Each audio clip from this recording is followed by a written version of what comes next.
Video games. What's in a video game? What makes a game good? Why are there so many? Do they make them for the love of the art? Or just to make a profit?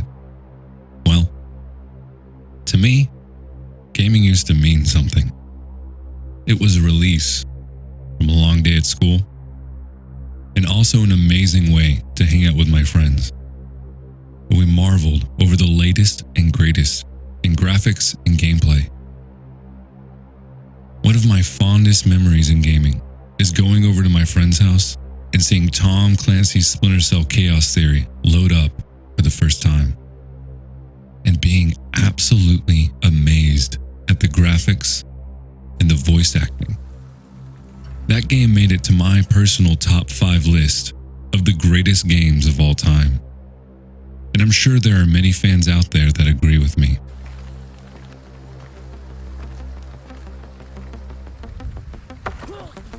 Before I start telling you the horrible state in which we find the gaming world in, why are there so many games that the majority agrees aren't very good, but yet millions play them?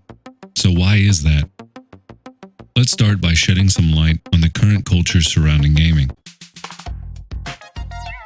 Anytime there's an announcement on a new AAA title coming out the following year, the majority of the gaming media outlets pester and annoy the crap out of developers to get any new news or spoilers from the creators, which ultimately boils down to the fact that the majority of these gaming news outlets don't even want to be right. They just want to be first. And I think we all know which game I'm talking about.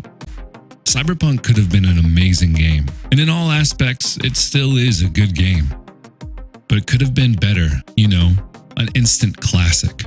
To me, this type of behavior from the gaming news industry ruins the surprise and mystery of the game. And furthermore, it ultimately ruins the production of the title. Now, throughout this video, I'll be pointing out more of some key features, including the ones I mentioned, as to why games just aren't simply hitting as hard as they used to. Most of this frustration comes for 2 reasons.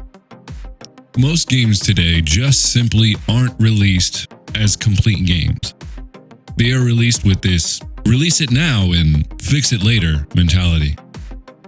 And with a single-player game like Cyberpunk, which is hilarious by the way, because the developers who made the game happened to make the greatest single-player game of all time, The Witcher 3, it just happens to be too late. Please, accept my apologies for the confusion. The moment you release a game unfinished, even if you fix it later, no one wants to come back to it or will remember it. And 2, there are way too many fingers pointing at who did what wrong in terms of a blotched release. In this year alone, the sales of video games reached around $80 billion. That's excluding esports revenue and live streaming, along with various other aspects of gaming. So there is tons of money to be made in the gaming industry. And where there is money to be made, there are investors willing to take the risk and invest their capital to make money on games. And as it seems, investors don't really care about the game, the one they invested in. They care about their return on their investment. And with this in mind, projects and deadlines are rushed. And when things are rushed, developers start cutting corners and getting their work done as fast as possible rather than as good as possible. And this is what causes a great game to be an okay game.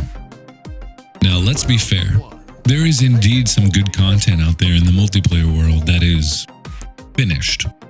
But how much of that is because it's competitive nature and the fact that it's not story-driven? And how much of it is actually groundbreaking in technology and mechanics? Point being, the single-player game is unfortunately becoming a dying breed, with 5 of the top 10 games being multiplayer games, in which a story is somewhat incorporated, but you have to go and find it. The story isn't just simply told to you. And some games just straight up don't even bother. The characters have some sort of background and bio to them, but there is no actual story to the game.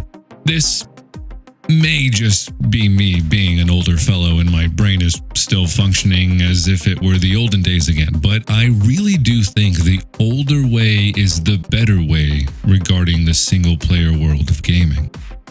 Okay, now let's address the elephant in the room. I'm just going to say what we're all thinking.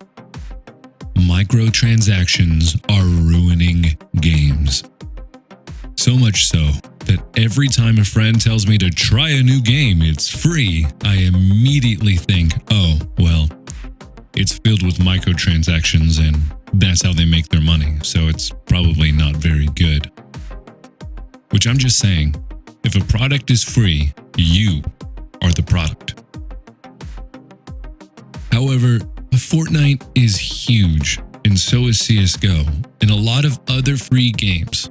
So maybe I'm alone in thinking this, but you can't tell me I'm wrong or ignore the fact that when I tell you that single-player games are dying, go to any live streaming service and see the competitive MOBA or FPSs. They're at the top of the list every single time, and the single-player games are at the bottom. This might be the way things are now. Single-player FPSs might be a thing of the past soon.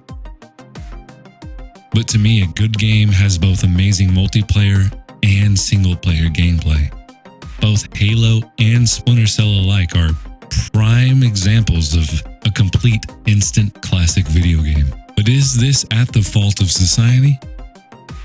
Or is it just the fact that the creators now don't care about the game itself? Either way, something is wrong and something needs to change. The reason I ask these questions is due to the overwhelming negativity associated with new single-player releases, with there only being a few exceptions that have come out on the other side of the tunnel. There are also multiple reasons on the consumer level as well. We might have our expectations a little too high. We buy games, we say it's awful, then never do anything to try and return or refund the product, leaving yet even more excuses for developers to release unfinished games and get their money and run. To conclude, let's try and go back to how gaming was. Let's start holding developers responsible for the games that they're creating. We need less freemium games and more instant classics. What do you guys think? Am I wrong? Let me know. And thanks for watching.